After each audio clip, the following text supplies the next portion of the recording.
All right, welcome to Hotline TV, everybody. I'm John Mercurio. Amy Walter could not be with us today. She's out touring Europe, promoting her memoir about working with Charlie Cook. Those were the days. So today I'm joined by Hotline's blogometer editor, Ian Fairstein, better known as Blog Boy. Welcome, Ian.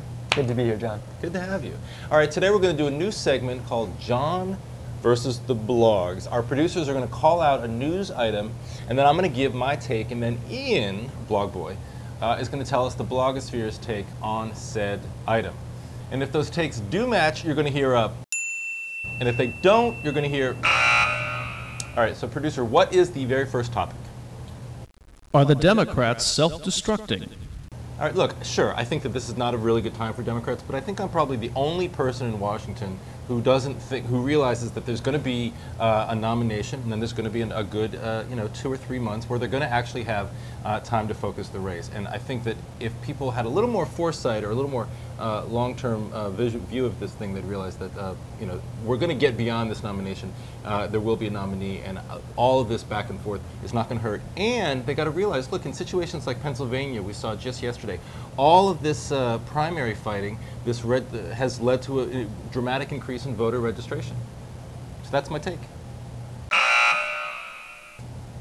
Blogosphere does not agree, John. I'm sorry to say. Conservative bloggers are generally, they're pretty convinced that this is really hurting the Democrats. And you can see it in the head-to-head polling matchups between McCain and Hillary and Obama. McCain is now leading them both near very high margins in Rasmussen polls. And I think they're seeing like the Dems are providing so much oppo research that they can be used against whoever the nominee is in the fall. As you see that Hillary and Obama surrogates like launching attacks using blue dresses and talking about Obama's ability to passing the threshold to be commander-in-chief. You're seeing a lot of oppo research that McCain is going to use in the fall. So. All right, dear bloggers. All right, next issue. The Hillary Bosnia flap. Yeah, this is exactly the kind of thing that Hillary Clinton did not need. She spent the past couple of weeks fending off criticism that she was puffing up her record as First Lady, and she really just gave them, I think, new fodder to use against her. And if she hadn't been saying all along that her record as First Lady was fair game and was relevant to this campaign, I don't think we'd be talking about it as much. But there's footage, there's video, there's the whole thing. I think is unfortunately for Clinton a pretty bad thing. Well, I think bloggers actually generally agree with you on this one, John. Conservative bloggers think this is a big flub. They're hitting her on it, attacking. This reveals her lack of honesty. They call it Clintonian, the fact that she would exaggerate or, to use a harder word, lie about her past. Liberal bloggers generally don't care that much about it. You're seeing attacks from pro-Obama bloggers saying this reveals, just how thin her record on, her experience is, that she has to exaggerate about it. Right. But it's not becoming a huge issue for them. Plus, I mean, who forgets? For whom is the memory cloudy of having been under fire, under enemy fire? I mean, this is something that I think most people, unless you've been sort of hardened by years of war, I think you're going to remember that moment very clearly, very precisely for the rest of your life. All right, next issue. McCain's Iran-Al-Qaeda flap. I never really thought this was that big of a deal.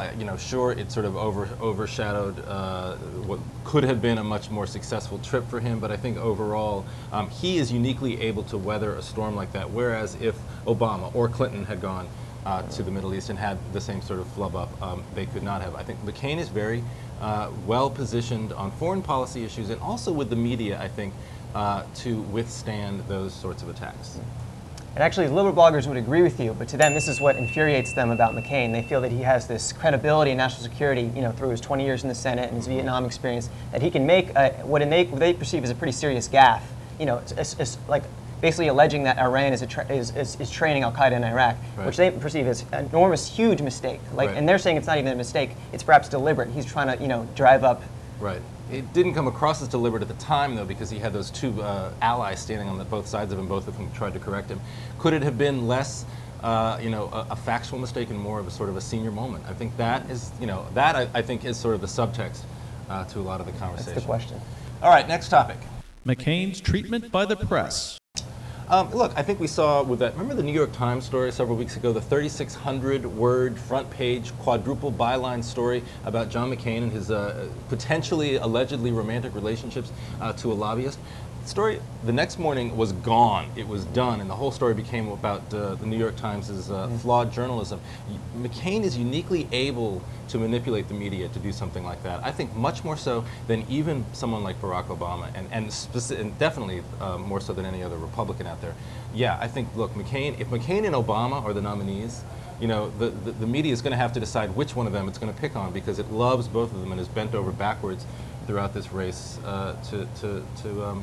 to coddle them. Well, the blogs definitely agree with you on that one, John. Yes! McCain's handling of that controversy involving the New York Times story was masterful. The fact that it did not seem to hurt him at all. In fact, it rebounded and hurt the New York Times. And this infuriates the netroots, because they feel like McCain, you know, he throws barbecues for the press corps. They won't ever, you know, be hard on him. And there, as you mentioned earlier, had Obama or Clinton made this, you know, Iran allegation, which was proven to be factually incorrect, and you know, they would have been hammered as to what does this prove about their credibility, national security. Whereas McCain makes it, and then the liberals, bloggers feel that, you know, he's not being hurt at all by this. I will say, though, he does make a mean pork rib. But I guess, yet again, we'll just have to agree to disagree on a few issues, and we'll just leave it at that. For the rest of today, I'm John Mercurio. And I'm Ian Fairstein. We'll see you next time on Hotline TV. Thank you, Ian. Thank you, John.